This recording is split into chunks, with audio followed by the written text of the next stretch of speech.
Yo, ladies and gentlemen, welcome to episode 14 of the SJP Files. I am your host, SJP, and this weekend is Super Bowl weekend, ladies and gentlemen, where the Tampa Bay Buccaneers take on the Kansas City Chiefs for the right to be called the Super Bowl champion of the NFL for 2021. Now, most of you should know my general predictions by now, but if you don't, let's go through them again. We have the Kansas City Chiefs, the 14-2 defending Super Bowl champion Kansas City Chiefs against the new look Tampa Bay Buccaneers, led by future Hall of Fame quarterback, greatest of all time, GOAT Brady, Tom Brady himself, looking for his 7th Super Bowl championship. You heard me right, ladies and gentlemen. 7th. Tom Brady's looking for his 7th championship. The man's already got 6. It's not enough. He wants one more. He's looking for probably 2 more and looking to cement his legacy as not just the greatest quarterback of all time, because he's already done that. Not just the greatest football player of all time, because he's already done that too, honestly.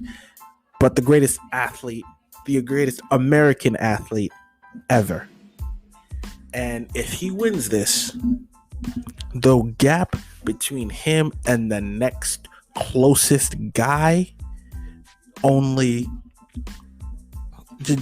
widens, becomes as big as the distance between the earth and the moon. That's how big the chasm is between him and the next closest guy. That's it.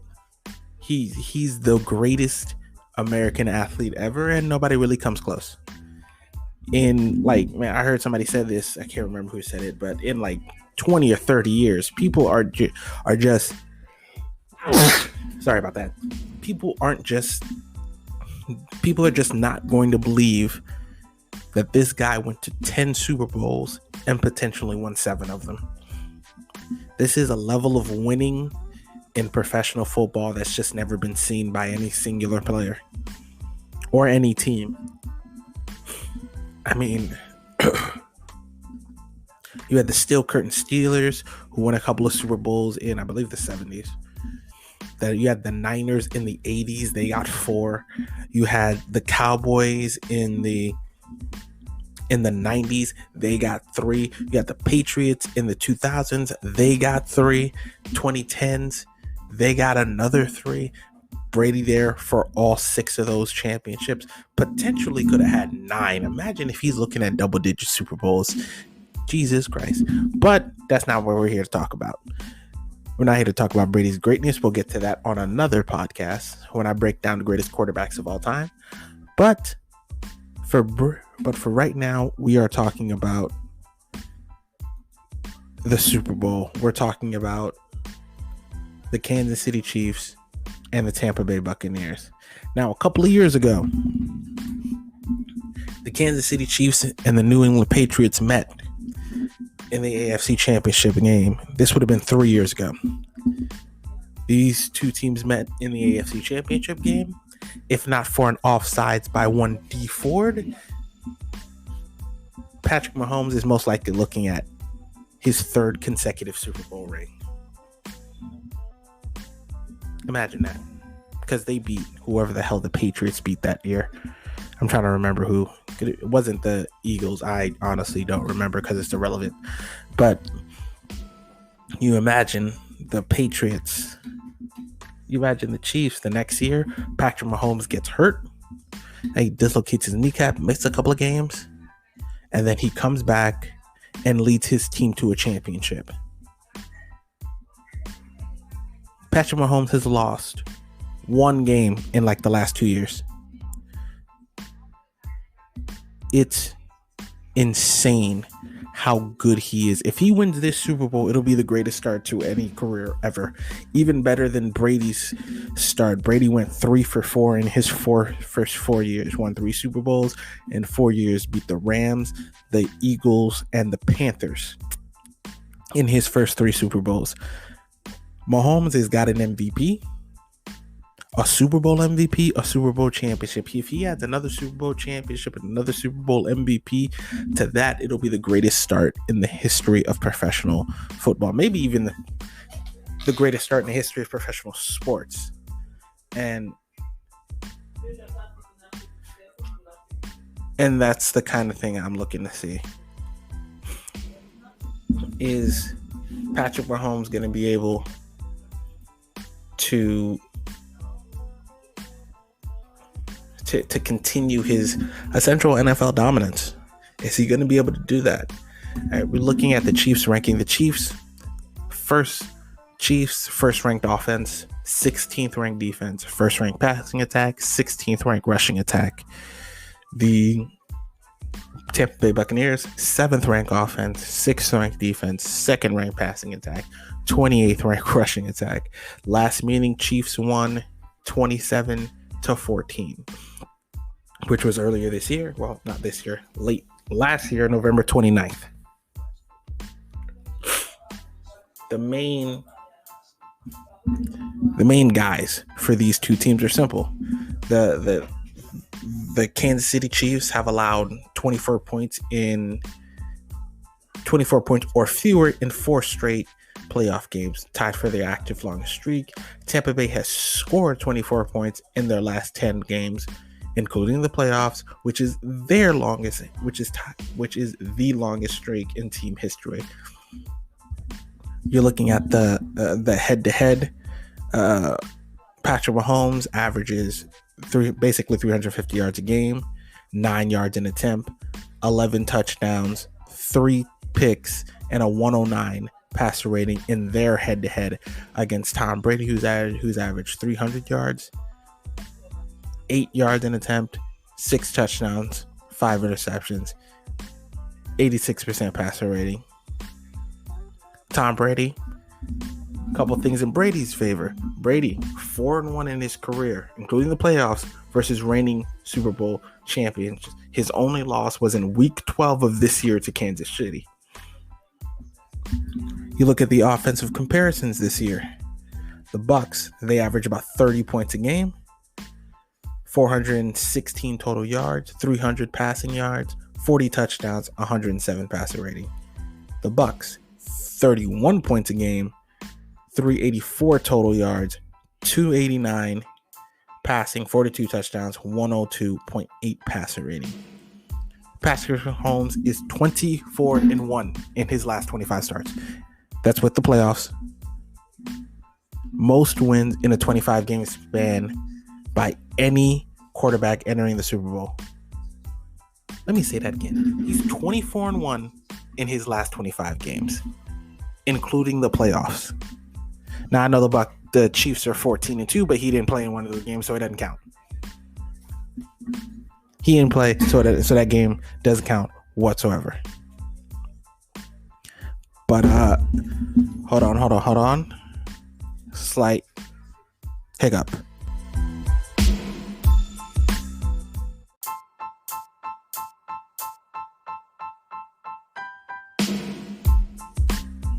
All right, sorry about the interruption. Can't speak right now. Sorry about the interruption. I just ordered some food and it just got here 10 minutes into my first recording. What do you want from me? All right, I was hungry. I didn't get to eat last night. Okay, I'm home from work. I didn't get to eat last night, so I ordered some, Chick-fil-A early in the morning. Some good Chick-fil-A, man. Them waffles fries slap. Waffle fries fucking slap. And that spicy chicken sandwich got the little butter on the bottom with the pickles. Spicy chicken sandwich, nice, crunchy, full. Get you some Chick-fil-A. Yes, Chick-fil-A, I'm doing free advertisement for you. You better hit me up with a goddamn advertisement on my show so I can get paid, because I do this shit for free. And nothing. I love free 99, but I don't like giving out free 99. Believe that. Anyway, where was I? I believe I was on the nearly unbeatable Patrick Mahomes. What?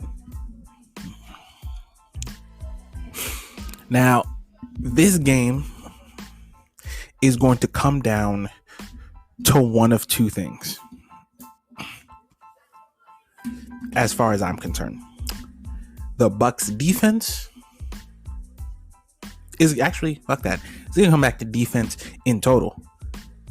If the Bucks can keep this game into the high 20s, low 30s, they got a chance. Now, I know before I said keep it in the 20s, but I was doing my research for the pod this week. I learned that the majority of the games that the Kansas City Chiefs have lost in the Patrick Mahomes era have been shootouts. We had that historic shootout on Monday Night Football, the Kansas City Chiefs and the St. Louis Rams, or the Los Angeles Rams, I believe, as they were. It was like 55-52 or some ridiculous nonsense like that. They lose games when you score more points than them. You got to outshoot them. You got to outshoot them. Now, if the Bucks defense could keep this game into the high 20s, because the Chiefs are going to score 28 points. That's almost a given. The Chiefs are going to score at least 28 points. They're going to score like 4 touchdowns in this game. That's a given. You're not going to completely stop that offense. Now, if you can keep it at 28 and Brady could put up if they can keep it in the low 20s to high 20s to low 30s, they got a chance. But if the Bucks score 40 points, this is going to be a blowout. I think this game ends one of 3 ways. Chiefs close win, Chiefs blowout, or Bucks close win. Because I don't think the Bucks can blow out the Chiefs. Their defense, I know people have been kind of, talking up the defense the last couple weeks, but their defense is not good enough to completely shut down this offense. It's just not. They don't have the corners. They got a good front seven. Patrick Mahomes is not a quarterback you blitz, so your front seven has to get the job done. You just have to. The Bucks front seven has to get the job done. And same thing with the Chiefs front seven. Brady, not a guy you want to blitz because he's going to get the ball out quick. And Leonard Fournette better be ready to catch some balls. Rob Gronkowski better be ready to catch some balls. But if Brady goes deep, fun fact, Brady has more deep touchdowns than Patrick Mahomes since week 13. Brady's got 9. Mahomes, I believe, has 4. So Brady's been throwing the deep ball all year this year. So let's see if Brady can keep it going. And I believe he can a couple extra weeks, but the Bucks were so hot. I hope this 2-week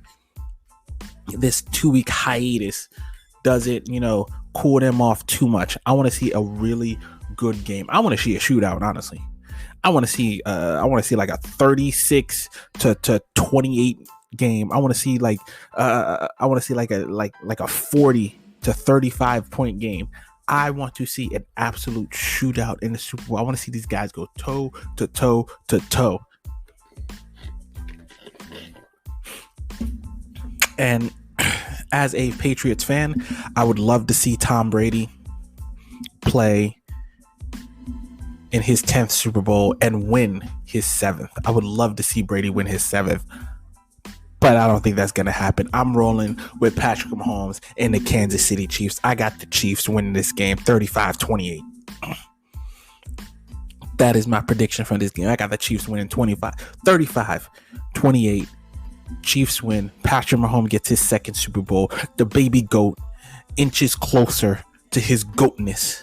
Tom Brady. Now that's how I see it. Now, one of the reasons I see it this way is that Patrick Mahomes has never lost a game by more than 1 possession. In his 53 starts, he has not lost a game by more than 1 possession, which is crazy. Imagine this.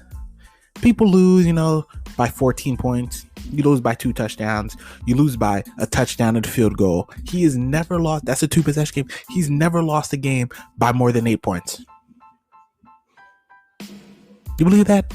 He's never lost a game by more than 8 points. And as for Tom Brady has 33 career playoff wins. That's more than double the next closest guy, which is Joe Montana at 16. Tom Brady's the greatest quarterback of all time. He's the greatest football player of all time. Arguably the greatest American athlete of all time. I can't wait. I can't wait for this game. And it's been a while since I've loved football this much. And it's been a while since I've had a real chance to watch a Super Bowl last year. I was at work on Super Bowl Sunday, which infuriated me. But this Sunday, I will not be. Today, I'm going to work. I'm gonna work my day. I'm gonna have my fun. And then I'm going to watch the Super Bowl tomorrow. Ladies and gentlemen, tomorrow is Super Bowl Sunday. And for those of you who don't know, now you know that the NFL is still king.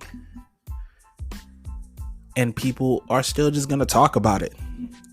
That's just how it is. Now, that's my Super Bowl breakdown. Those are my Super Bowl predictions. Chiefs 35-28. Patrick Mahomes walks away with his second Super Bowl MVP this year. Brady, having played in his 10th Super Bowl, I don't know if Brady comes back next year. If I'm Brady, I would consider calling it quits.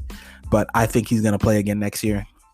Bring comeback with the Bucks. Hopefully they get a longer training camp this year, because I think the lack of training camp hurt the Bucks early in the season, and then by the end of the season they kind of just they got hot. They hit the right teams, hit a couple of bad teams, and then just got on a hot string, and then just gelled in a way that catapulted them to the Super Bowl.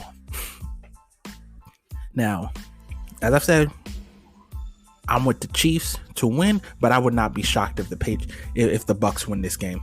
I would not be shocked if that score is reversed and it's Bucks 35, Chiefs 28. Wouldn't be surprised at all. You gotta the Patriots. So used to saying that the Bucks have to force some turnovers. Now, Patrick Mahomes is not gonna throw interceptions, but maybe you get a strip sack. JPP. What's the other dude's name? I forget his name right now. The other guy. God damn it. The other defensive lineman. You know who the hell I'm talking about. But when those two guys, they need to get home on Patrick often. They got to hit him. Got to get him out of his comfort zone. Try and keep him in the pocket. Keep him from running. I know a lot of people say that. But if you could maybe hit him as he's throwing, you might be able to get a pick. Other than that, Patrick Mahomes isn't the type of player to throw a lot of picks. Neither is Brady, even though he threw 3 at the end of the NFC Championship game, the second half of the NFC Championship game. I don't know what that was. I have no real excuse for it. But that's what it comes down to. Who can keep the game the cleanest? Because if Tom Brady throws 3 interceptions in the second half of this game, the Chiefs are going to score like 42 points. This score is going to be like 48-24 or 42-24 or something like that. Chiefs are like 49-20. If Tom Brady throws 3 interceptions in this game, Patrick Mahomes is going to make him pay for it. He's going to score. They're going to go for touchdowns. The hell with field goals. This is a touchdown game. No, this ain't a conservative game. This is a game where you in the red zone, you go for the goddamn touchdown. To hell with getting 3 points. You get 7 or you get 8. That's the job.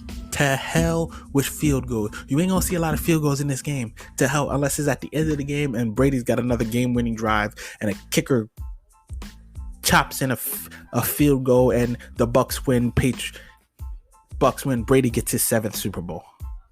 Other than that, I don't expect to see a lot of these kickers whose names I have no idea what they are. It doesn't fucking matter. These two guys are going to go out there. They're going to put it all on the line. And I expect to see a great game. I expect to see a fucking shootout in Tampa Bay in a nice weather with about 25,000 people in the stands. I know there should be like 100,000, but hey, people, it's a global pandemic. What the fuck do you want? And it's Florida.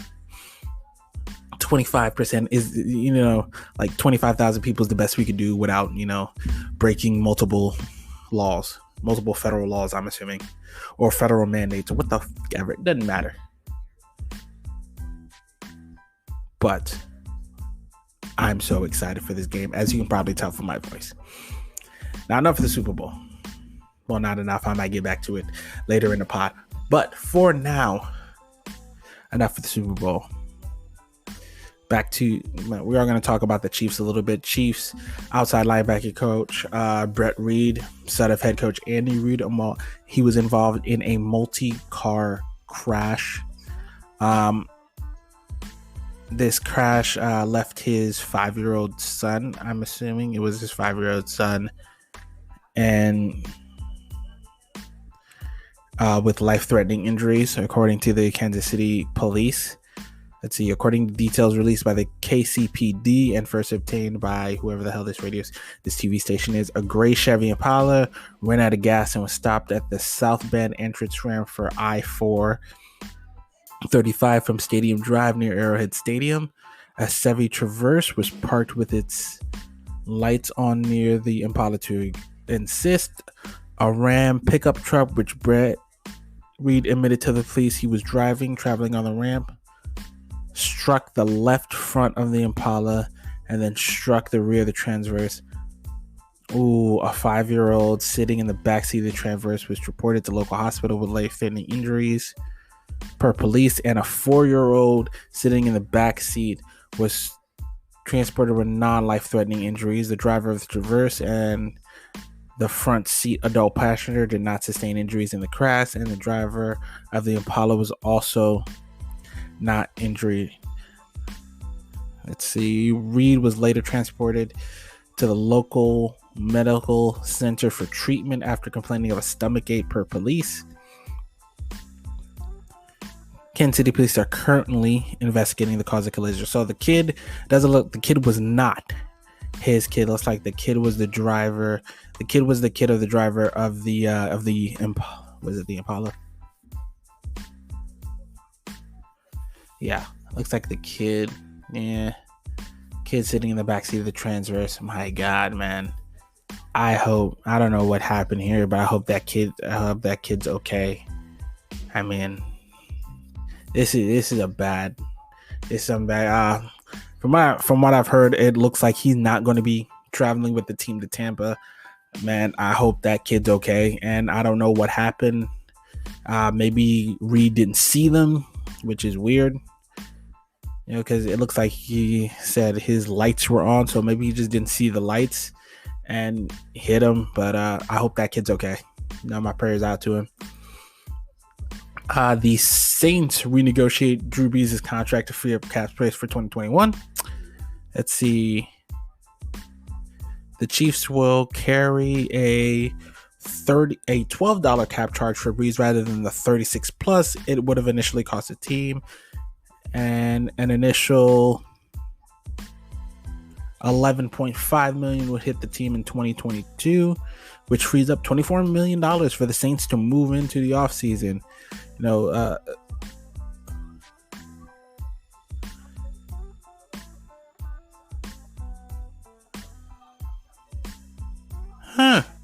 Good for Brees, 41 years old. Most people are expecting Brees to, come down with his retirement, which to Drew Brees, congratulations to Brees. I don't know if he's going to retire or not, but he's been in the league 20 years, 42 years old. He's got a Super Bowl championship. He's the NFL's all-time leader in yards at 80,000 yards, 68% completion percentage for his career. 571 touchdowns, which I believe is the NFL record, 243 interceptions, 98.7 passer rating for his career. Congratulations to Big Dog Brees, baby. If he does decide to call it quits, which I think he will, because he has not been playing well, especially he's been playing well in the regular season, but in the playoffs he hasn't really been playing well, and it kind of looks like he loses steam at the end of the year. So congratulations to Brees. Hopefully, he has, hopefully he has it together. With that being said, I'm gonna take a quick detour to the trade request of Deshaun Watson and the what's the word I'm looking for? The words of discouragement from fuckfaces like one Dick Vermeil and one hypocrite, Mr. Wrangler Jeans himself, Brett Farve.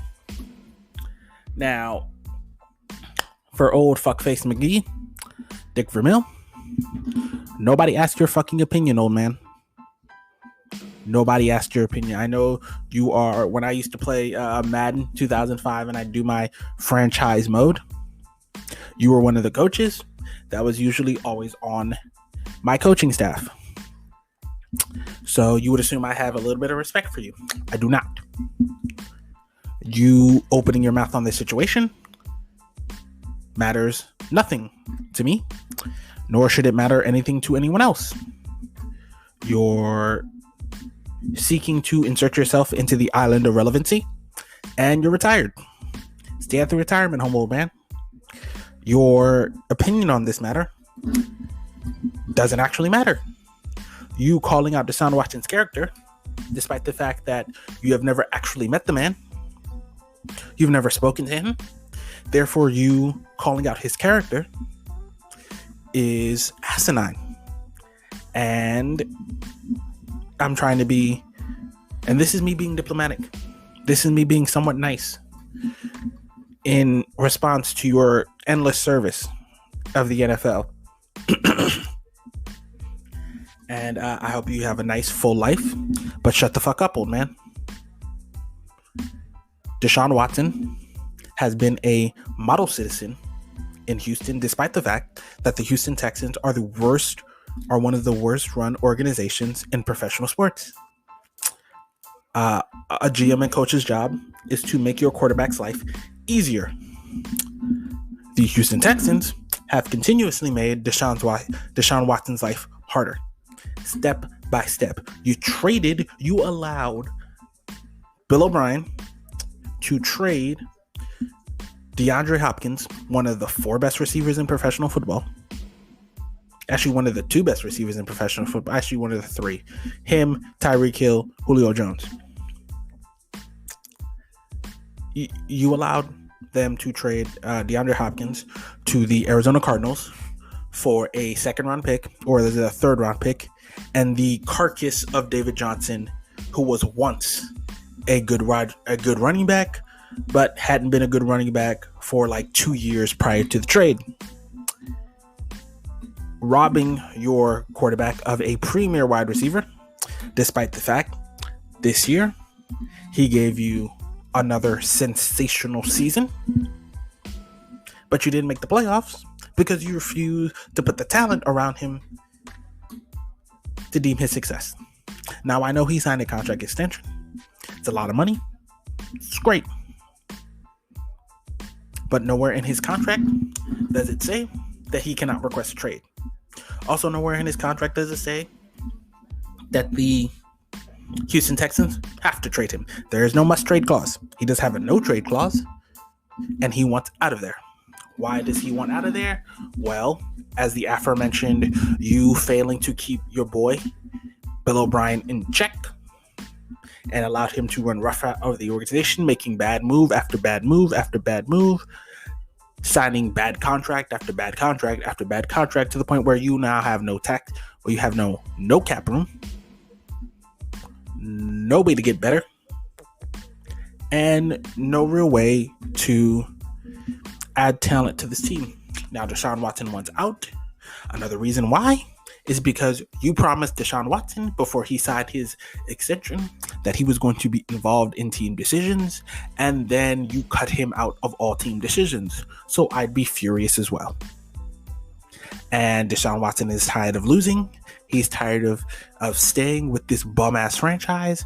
Andre Johnson said it best in his tweet. The Houston Texans are where football careers go to die.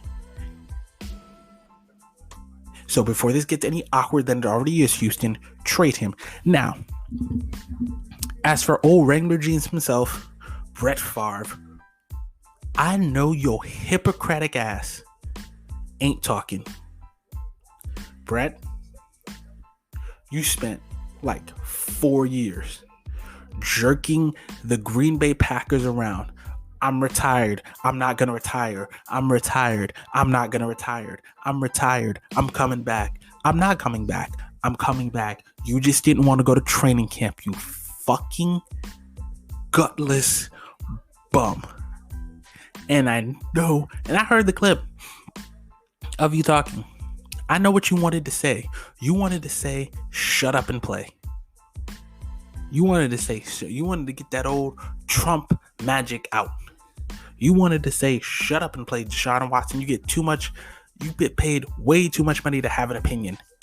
Excuse you? Who the fuck do you think you're talking to? Brett, do me a favor. Stop talking. Shut up. Forever. You're retired. Nobody wants to hear from you. Nobody wants to hear from you on this subject, okay? Take your ass back to your bum-ass retirement home and leave it alone, because you do not deserve to talk on this issue. You don't. And I don't want to hear you talking on this issue ever again. Okay? You've got a ring. Deshaun trying to get his. Deshaun Watson, do whatever you got to do to get the hell out of Houston. You got a no trade clause in your contract. Houston, this is your chance. Maybe you could somewhat convince the Jets to give you the second overall pick and pick Justin Fields and ruin another quarterback's career. Actually, scratch that.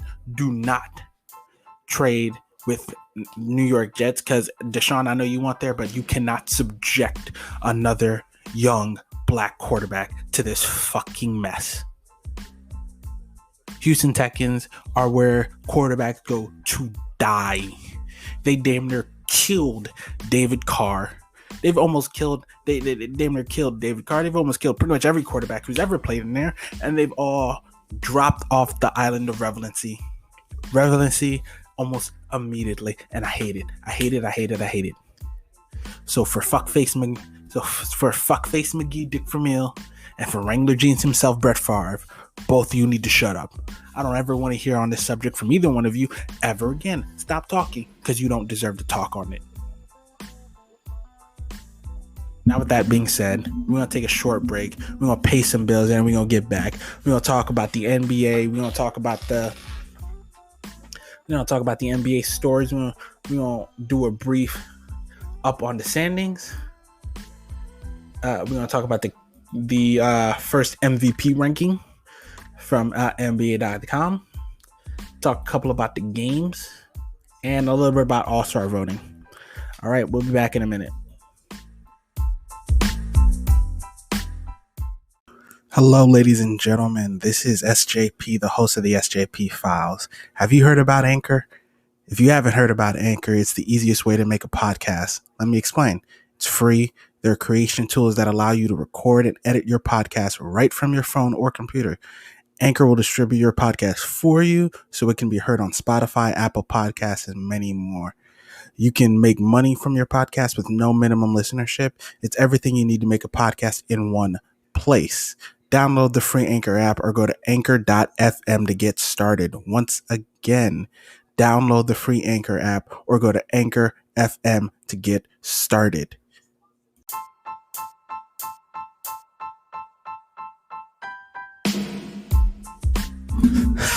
I'm back. That's right. Pay bills. Now he's back. Let's get back to basketball. Let's get to basketball. All right, I'm gonna stop doing that because that's annoying as fuck, and I didn't mean to annoy you guys like that.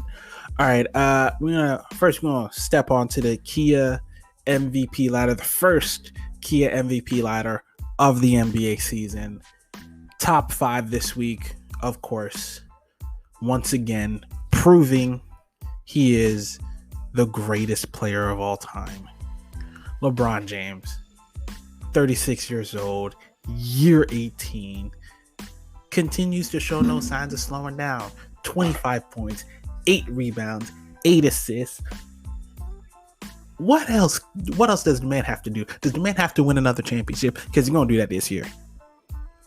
He's going to get 5. This year is number 5. I'm sorry. I know the Clippers are playing well, and I know the Philadelphia 76ers look formidable, and I know the Brooklyn Nets have the most freakish offense I think I've ever seen in my life. And the Utah Jazz are playing great basketball, and the Denver Nuggets look like they're back at it. But you really think any of these teams could beat the Lakers in a 7-game series? Come on, people. Come on. Come on. Give my man his flowers. The fact that this man only has 4 MVPs in 18 years is a crime. It's criminal. He should have 10. He really should. And I hate this media, the media who votes for the MVP consistently year after year, looking for reasons not to give the MVP to the guy who deserves it.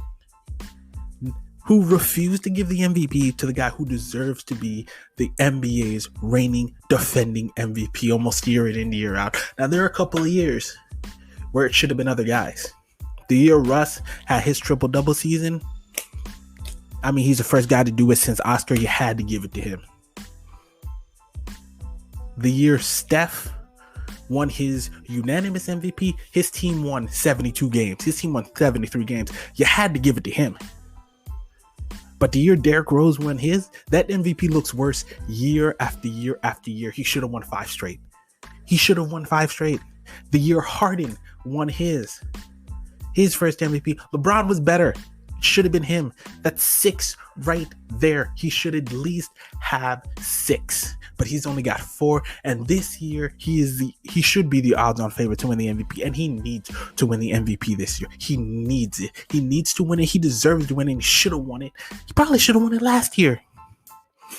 You could have made a case he could have won it last year, but Giannis had a great season, and it was to me it was a toss-up between the two of them, but Giannis got it. Great for Giannis. He won his second MVP, but LeBron James deserves this MVP. He should get this MVP. And if he doesn't get this MVP, it just proves that the media is biased against him. It proves that the most talked about athlete in American professional sports history. You think people call LeBron James mentally weak? You think that a guy who is as talked about as he is, who's been to 10 straight finals, he is the most scrutinized athlete in American sports history. And it's not really that close. And there are only a couple guys who come close. Muhammad Ali is one of those guys. The guys who played during the civil rights movement, they were those guys. Guys who played before and after the great black athletes like Jackie Robinson. The black athletes like Muhammad Ali, Kareem Abdul-Jabbar, formerly known as Lou Alcindor, Bill Russell, Oscar Robertson, those guys had to go through some shit.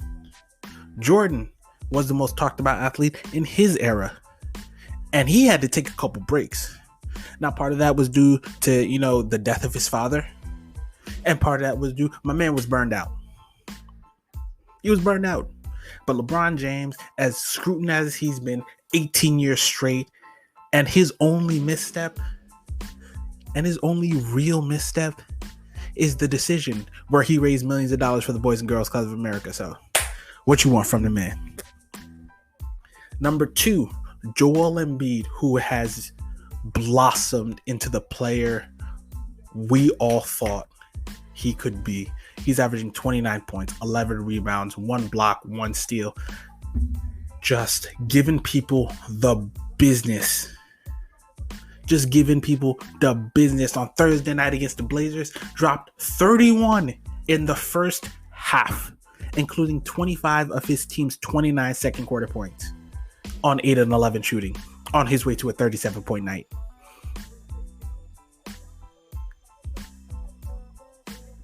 That's silence for greatness, ladies and gentlemen. That's all that was. That was effect for greatness. Joel Embiid is amazing this year. Doc Rivers looks like the best thing that ever happened to him. He has taken the leash off of Joel Embiid, he's taking the reins off. Leash was a bad term, but he's taking the reins off. He's allowed Joel Embiid to play his game. Great post game, great face-up game. He could shoot the three. He got handles.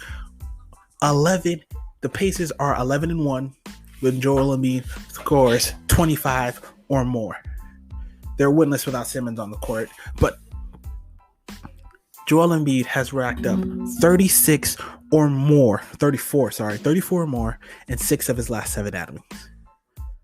Come on, man. Joel Embiid is proving to be a top 5 player, and he deserves to be in the MVP conversation. He's not my MVP, but if he were to win it, I wouldn't be shocked. I wouldn't like it, but I wouldn't be shocked. Big man out in Denver, number 3, Nikola Jokic. Averaging 27 points, 12 rebounds, 9 assists at the center position. Let me say that again. Let me repeat that again. 27 points, 12 rebounds, 9 assists from the center position. 9 of 6. Yes, he had a rough game against the Lakers, 6 of 16. But, wow. The man was averaging a triple-double for a little bit this season. A triple-double.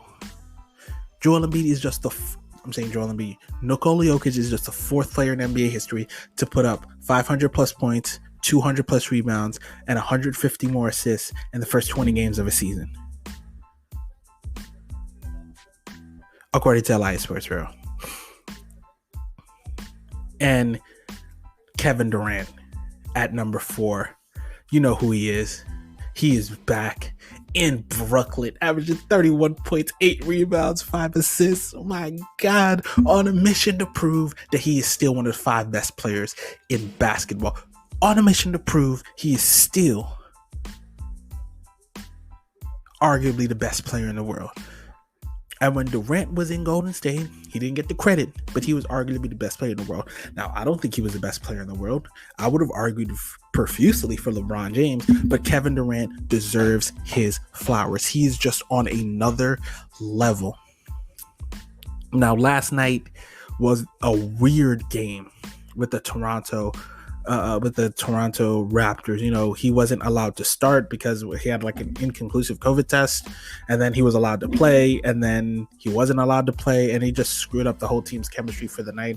So in future events, NBA, man, if a guy's got an inconclusive test, he just shouldn't be on the court. He just shouldn't play, and if the test come back negative, you're good. Then he can come back in. If the test comes back positive, then he's not in consistent contact on the court with all the other players. Now, it looked like his second test came back positive. Now, let's hope that this doesn't bleed over and you have both of these teams not be able to play for like a week or 2, which would be stupid crazy. Here's hoping. All right, and number 5, Kawhi Leonard with the LA Clippers, who's playing great basketball. 26 points, 5 rebounds, 5 assists, 2 steals. I think it's his career high in assist. Apparently, we got a quote from Durant calling Leonard a savant, a Hall of Fame player. He is a savant, especially on defense. He is a Hall of Famer without question. He's not going to win the MVP this year because I don't think they're going to get enough. I don't think he's got enough of a story behind him to get the MVP. LeBron hasn't won the MVP in almost 10 years, which is so ridiculous. But he is the winningest player in the league in the regular season in league history at 4-8 and 135 going into tonight's game against Boston. He scored 37 or more in 4 of his last 7 games, knocking out 50% from the field in 5 consecutive outings. The next 5, you got Giannis Antetokounmpo, Paul George, Luka Doncic, tied for 9th, Steph Curry and Damian Lillard, and tied for 10th, Jason Tatum. You got 5 more. You got Bradley Beal, Donovan Mitchell, Domantas Sabonis, Kyrie Irving, and Jaylen Brown. Bradley Beal's team isn't going to finish anywhere near 500, so he's damn sure not winning that title. He damn sure ain't winning that MVP. But those are your top 5 MVP guys. for the NBA for the start of the NBA season. With that being said, LeBron James is the MVP. He should be MVP. Should have been the MVP fucking last year. Should have been the MVP the year before that. Should have been the MVP. No, I'm just playing. Shouldn't have been the MVP the year before that. The year before that was the year he got hurt. But he is still my pick for MVP this year, and he should win it this year. He should have won it. He should have more than 4 MVPs, and it's kind of a crime he doesn't, because the people who vote for MVP are always looking for somebody else to give it to, because they don't want to vote for the same guy year in and year out. They get voters fatigue, which is ridiculous. You vote for the guy who's got you vote for the guy. You vote for the best player. You vote for the most valuable player. They need like an actual criteria. Is it best player and best team, or is it most valuable? Because if it's most valuable, then LeBron should have 10. If it's best player and best team, he should still have 10. But I digress.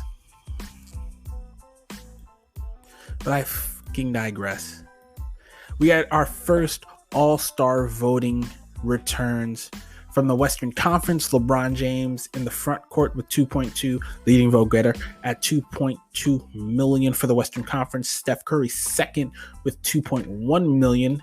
At the top of the guards, you had Nikola Jokic with 1.4 million, Kawhi Leonard with 1.2, Anthony Davis 1.1, Paul George with 500,000, Zion Williamson 400,000, Andrew Wiggins 200,000. Get Andrew Wiggins' name off this fucking list. Get Andrew Wiggins' names off this fucking list. I don't want to see it ever again. Christian Wood 200,000. He sprained his ankle. He's gonna be week to week for a couple of days. He's basically game to game for the next week. Had to be wheeled off the court. Brandon Ingram 230,000. Carmelo Anthony 179,000. On the guards, you had, like I said, Steph Curry, 2.1 million. Luka Doncic, 1.3. That's a big gap. Damian Lillard at 900,000. John Morant at 250,000. Donovan Mitchell, 236. Devin Booker, 173. Chris Paul, 128. CJ McCollum, 100,000. SGA, 99,000. And Klay Thompson, 99,000. Despite the fact that Klay Thompson has not played a single game this year. That's your Western Conference All-Star voting. Eastern Conference All-Star voting. Kevin Durant leads the East at 2.3 million. Next one up is Giannis Antetokounmpo at 1.7. Then you've got Joel Embiid at 1.5. Then you've got Bradley Beal at 1.2, and then Kyrie Irving at 1 million, and James Harden at 1 million. Then you've got for the forwards, Jason Tatum at 800,000, Jimmy Butler a little over at 320,000, Bam Adebayo at 300,000, Domantas Sabonis at 187,000, Julius Randle at 175, Gordon Hayward at 159, Jeremy Grant at 134,000.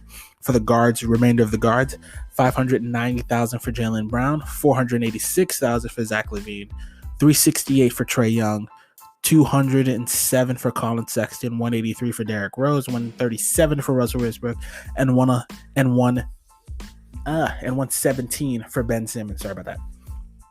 That are your all-star totals for this year. Now, I know a lot of these guys do not want to play in this all-star game. LeBron James himself broke ranks for probably the first time in his career, broke ranks and said he has no interest in playing in this game whatsoever, and I kind of agree with him. During a pandemic, I don't want to take any unnecessary chances, and you're probably going to end up having to play this game in Atlanta, which is an open state. I mean, I don't want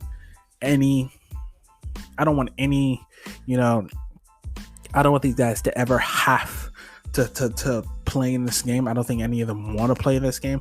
I know LeBron doesn't want to play in this game. This game feels off to me.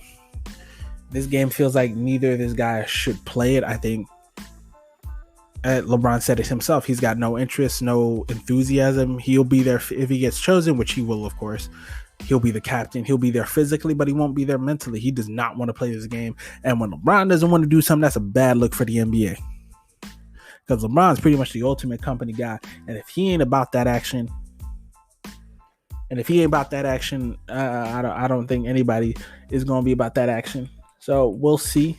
We'll see if these guys can get it up, can get it going, can get this game going. Because I know a lot of the players don't want to play it.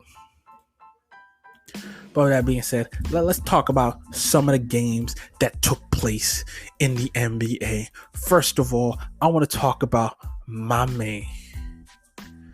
I want to take a real look at my man who dropped 40. When was this? I think this was Thursday. My man dropped 40. My man Kelly Oubre Jr. dropped 40. Golden State. You guys know how much I love Kelly Oubre. I love his energy. I love the way he plays the game. I love the way, when he's not scoring, he does the little things. Even when he's scoring, he does the little thing. But when he's not scoring and the shot's not falling, he accentuates the little things that he does. Dives on the court for loose ball, offensive rebounds, good defense. But tonight, Kelly Oubre was cooking. 14 for 21 from the field, 7 from 10 from 3, 5 from 8 from the free throw lines, 40 points, 8 rebounds, 2 assists. He had a steal on the block. Oubre! I love Kelly Oubre Jr. Golden State Warriors blew out the Dallas Mavericks 147 to 116. Put them on skates all game long. Steph Curry had a good game himself, 28 points, 3 rebounds, 6 assists. Andrew Wiggins, please get him off the All-Star voting. He had 18 points. Draymond Green, 11 points. He had 15 assists. He is the dynamic playmaker of this team. And with him on the court, they look so much better. They look like a playoff team. And I believe right now they are in the playoff picture. They're at the top of the play-in tournament rankings. They're at 7, right behind the Portland Trailblazers, who are at 6. Good for them. Can't wait to see it. Love both of these teams. I love the Golden State Warriors. As for the Dallas Mavericks, God, they're in so much trouble. The Dallas Mavericks look bad. They are 14th in the Western Conference. They're under 500. This was a team I thought was going to be at the top of the West. But, man, none of these guys are playing well. Josh Richardson is not the guy. He's worse than what he was in Philly. I thought we might be able to get, Miami Josh Richardson back, but that's not what you got. You didn't get Miami Josh Richardson. You didn't even get Philly Josh Richardson. I don't know who the hell this Josh Richardson is. And Kristaps Porzingis, man, even though he had a good game, he is a shell of he's not what he used to be. Tim Hardaway Jr., 19 off the bench. Jalen Brunson, 18 off the bench. Luka Doncic, 27 off the bench. This is not a good defensive team. This just isn't a good defensive team, and I want to see them get better and better and better, but that's not what you're getting. That's just not what you're getting from these guys. And I love Kristaps, but man, you kind of off the reservation a bit. And last year he had a good year, but he needs to stay healthy. And I just don't think you're really going to get anything from these guys anywhere. I think this is done and over with. We also have another game I want to talk about. We have 2 more games I want to talk about real quick. I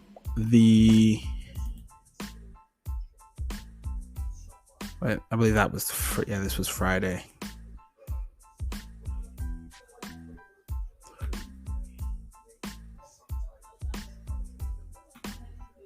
All right. Sorry about the long pause. I was picking like the 4 games that I wanted to talk about real quick, but I'm going to take a quick break and then I'll be right back.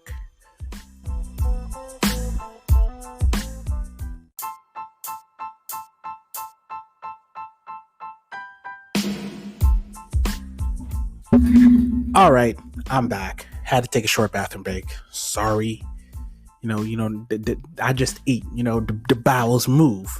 Okay? Don't worry about it. But back to the games at hand. Now, I picked 4 games that I'm going to do a quick review. I'm going to break down the box scores, talk a little bit about how the games broke down. First, the Denver Nuggets versus the Los Angeles Lakers. LeBron James, 27 points, 10 rebounds, 10 assists. Another triple-double for the King. Anthony Davis, he only took 8 shots. 5 for 8, 0 for 1 from 3, 3 for 6 from the field, 3 for 6 from free throw line. 13 rebounds, 9 assists, 13 points, 9 rebounds, 2 assists, 3 steals, 2 blocks from AD. I don't know what's up with him, but he needs to get his game going. He's averaging 22 points. It's I don't know what's up. I don't know. It can't be like a hangover. What is up with this dude? I'm not exactly sure. But Marcus Gasol starting didn't have a great game offensively, but puts points up. KCP gave you 10 points. Dennis Schroeder gave you 21 points. Kyle Kuzma 11 points off the bench. Montrezl Harrell gave you 13 points off the bench, and of course THT, my man Talen Horton Tucker gave you 17 points, 3 rebounds, 2 assists. THT in the building, putting a work in, giving them buckets. I'm a big THT fan, as you can probably guess. This game was sensational.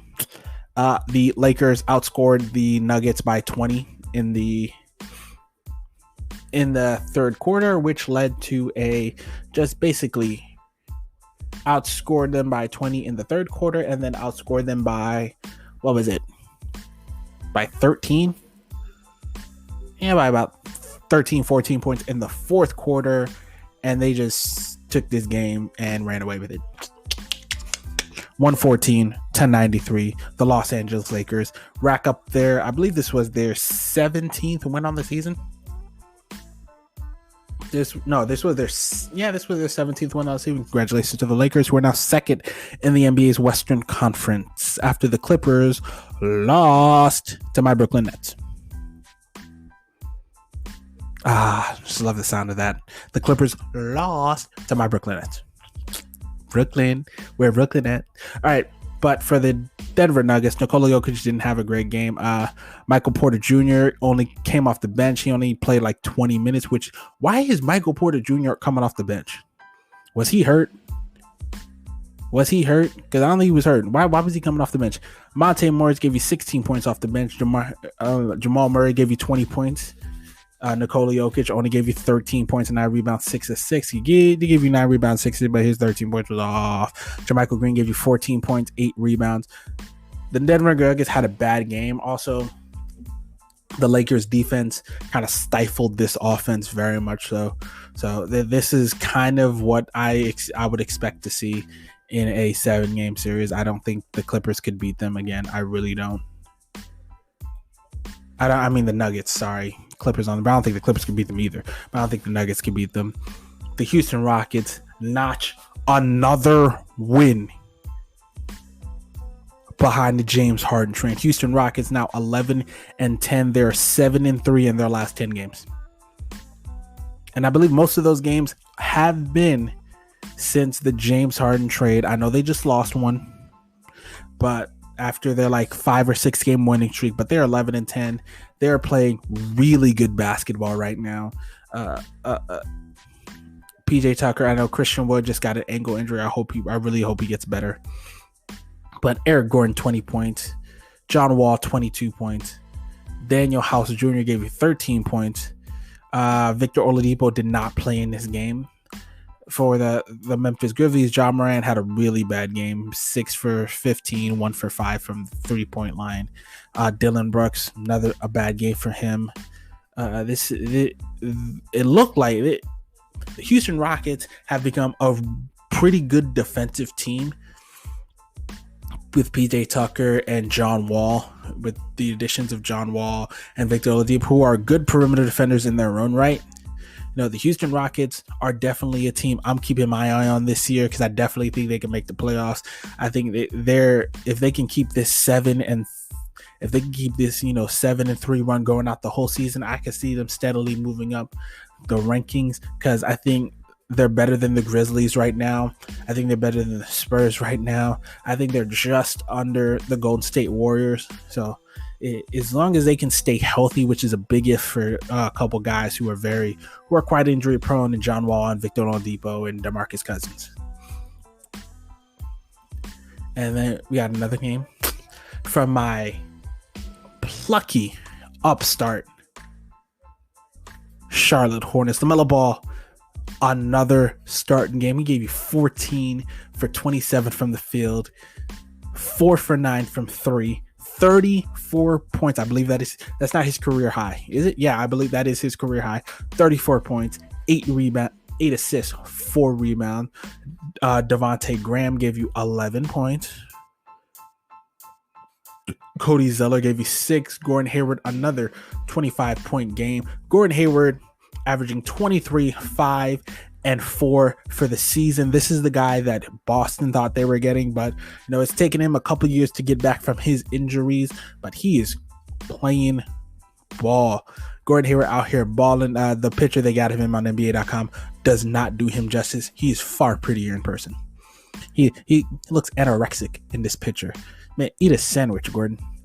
Eat a sandwich. Take another picture for the website. You look like you need a fucking sandwich in this one. God damn, it looked. Get it off my screen. Get it off my screen. Good God. But they won this game. They lost this game. Sorry, 138 to 121 behind the 31 points of Bojan Bogdanovic, I believe his name is, and the 30 points behind Donovan Mitchell, who should be an all-star this year, especially with James Harden leaving the Western Conference. He's the guy I believe should take Harden's place in the Western Conference all-star game. You got Mike Conley gave you 16 points. Joe Ingles gave you 10 off the bench. Jordan Clarkson gave you 15 off the bench. Rudy Gobert gave you 12 points, 15 rebounds in the starting lineup. But yeah, the Utah Jazz outlasted them, just kind of put it on them in the fourth quarter of this game. They outscored them 32-21. No, the fourth quarter is pretty even. I know I watched the highlights of this game. Got him in the second quarter. Was it the second quarter where they also? Yeah, it was the second quarter where they put it on him. I don't know why I got my quarters mixed up, but it was the second quarter they put him on it. The Utah Jazz gave you 39 points in the second quarter, while the Charlotte Hornets gave you 22 points in the second quarter. The other two quarters, the first quarter even, 30-32. Second quarter was where they put it on them, and the Utah Jazz just never looked back. And kept it coming and kept it pushing. All right, and the last game of the year, Tatum outduels the Clippers 119 to 115. Another Clippers loss. I hate the Los Angeles Clippers, as you've probably guessed by now. But the Clippers lost this game 119 to 115. Jason Tatum giving you 34 points. Kemba Walker giving you 28 points. Kemba Walker giving you 24 points. Tristan Thompson giving you 11.7 rebounds, 5 assists. Grant Williams giving you 11 points. Daniel Theis gave you no points. But Jaylen Brown did not play in this game. Because I have no stats for him, so I'm assuming he didn't play this game. I didn't get to watch this whole game, but I did get to watch some of it. And from what I can see, Jaylen Brown did not play in this game. But Peyton Pritchard gave you 8 points. Carson Edwards gave you 16 points off the bench, and Robert Williams III gave you 10 points off the bench for the Boston Celtics. The Los Angeles Clippers, Paul George did not play in this game. Kawhi Leonard gave you 28 points, 11 rebounds, 5 assists. Nicholas Batum gave you 16.7 assists. Nicholas Batum, the thief of Charlotte, has begun to wrap up, has begun to rehabilitate his once broken career that he shattered himself by his inept play. 7 points from Serge Ibaka, 13 points from Luke Kennard, 18 points off the bench from Lou Williams, finally looking somewhat like himself. Ivica Zubac gave you 14 points, and Marcus Morris Sr. gave you 13 points, aka the evil Morris twin. Oh, you thought I forgot Marcus Morris? You thought I forgot you tried to injure Luka Doncic? Don't forget, I know, I see all. I got files on you, man.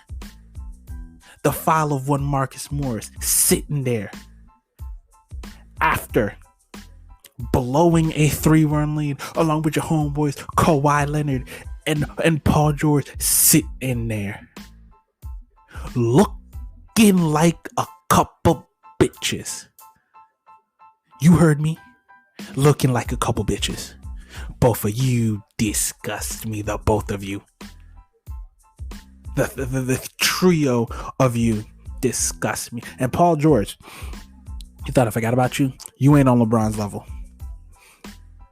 I'm not even sure you on AD's level, because AD shows up in the playoffs. You have a habit of disappearing.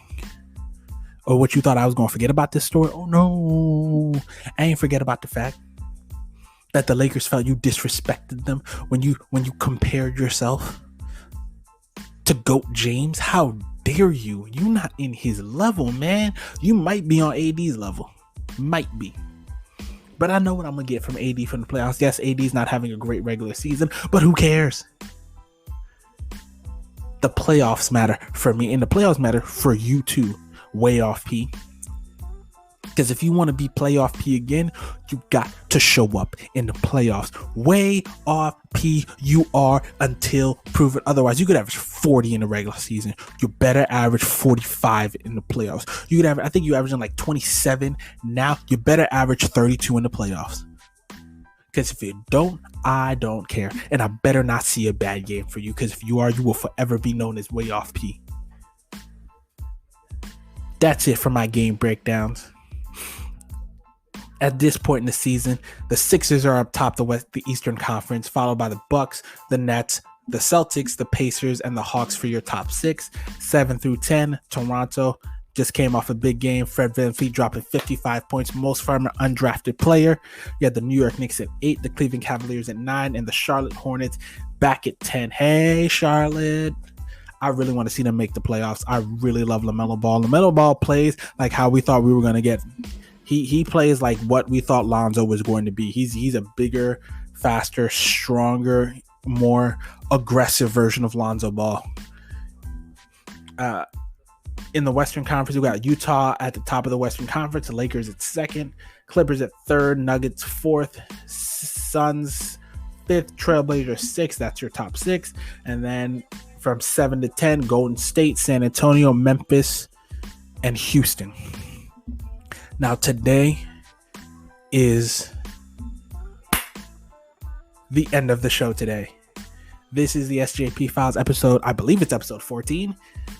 I'm pretty sure it's episode 14. I'm going to call it episode 14 if you don't like it. And if it's not episode 14, then fuck you want from me. I've been working on numbering these things, but I keep forgetting. But doesn't matter. We are here. We are back. Congratulations. Ladies and gentlemen, it is Super Bowl weekend. Keep your picks up. And if you're betting on the Super Bowl, please bet safely. Try not to lose all your money. But we're going to be back Super Bowl Sunday. Now we're going to do a recap of the Super Bowl on Monday. That is the plan. Monday morning, I plan on doing a recap of the Super Bowl weekend. Do you hear me?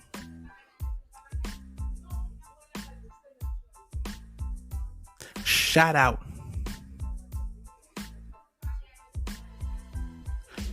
to Kansas City Chiefs and the Tampa Bay Buccaneers play in Super Bowl. I have no idea what number it is because I don't really keep track of that shit. But, ladies and gentlemen, thank you for listening to the episode this week. The second episode of this week. Next episode will most likely be going up Tuesday, but I will probably end up recording it Monday. Thank you very much. Have a safe weekend. Party safely. Have a great Super Bowl weekend, ladies and gentlemen.